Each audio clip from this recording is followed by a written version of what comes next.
Okay, so tell us about your experience cruising the Nile today. What'd you notice? Who? Whoever.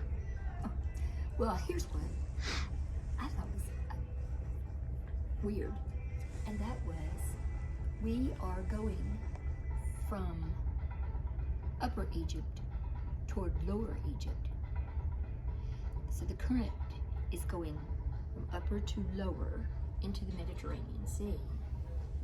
But the wind was coming from the, let's see, wait. I got that right. No. Sorry. The wind was blowing the opposite. So it made it look like the current was not the way it was going. Have I got that right, y'all? Upper, lower, going that way. And the wind was blowing north to south. Yes. So it made the water look like it was going that way, but we were going this way. So I thought that was strange. Okay. What else was interesting for you all today about cruising the Nile? I just hadn't thought about how wide the Nile would be, and how flat everything looked. And you could see the Sahara on one side and green along the edge, but it's just been fascinating. I think the thing that impressed me the most was all the bulrushes along the edge of the river. And I visualized Moses in his little baby box there, and the sisters coming for him, and it just really reinforced for me the Bible story and how things in history reinforce what the Bible said. And I think this is one of the best examples.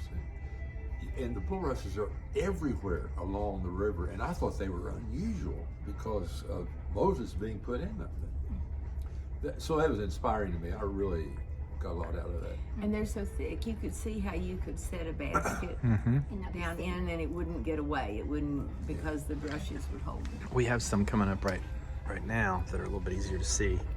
On kind of a little island out in the Nile. The thickness for me. Okay, any other observations of the Nile as you were? It was interesting Riding to see today. the other river craft, the barges and the small fishing boats, and just all the different. Yeah. And I knew that it was lush. But it is lush. The grass is emerald green grasses, and then of course the bulrushes, as Steve talked about, the thickness of them. Yeah, on the other side right now, you can see a little bit of that lushness in fields and trees and things that are right up against the riverbank. Any other surprises for you about the Nile? It was a little chilly today. I didn't expect it to be quite so windy and chilly. It was chilly. I felt like my visual of the Nile River was it was something really special in terms of the way it looked, the way it functioned.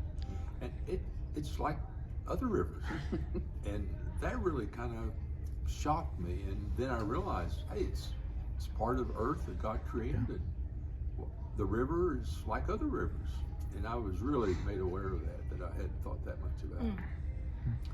I kind of had that same facet of thought where it's all special.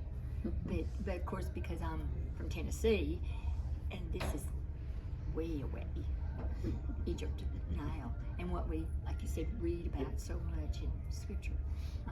It's really surreal to think I'm on the Nile, and it's 4,000 miles long, longest one. It's great. I hadn't thought about there being so many islands. That was kind of surprising too, and that made it more interesting too, actually. And cattle along the bank. Yeah. And it reinforced what I read about the Nile, and that is the sandbars can be created so quickly. And so boats that the day before or 2 days before got through the current easily coming back got stuck. And so there had to be other boats around to help them be pushed off the sandbars and get back on the river again. But that to me shows the unpredictability sometimes of what God has created for us, and we adapt and we adjust, and that's obviously been the case on the Nile River. Of course, we learned earlier this week that it doesn't flow. It used to flow past the pyramids and past the church where they say Moses was picked out of the bulrushes and Jesus and Mary and Joseph stayed, and now it's not anywhere close to them. Yeah. Well, thanks for sharing that. We've had a good day. This is pretty much the only day of cruising. The others were kind of in port, but we've seen a lot of the Nile. I'd like to say one more thing, and that is everything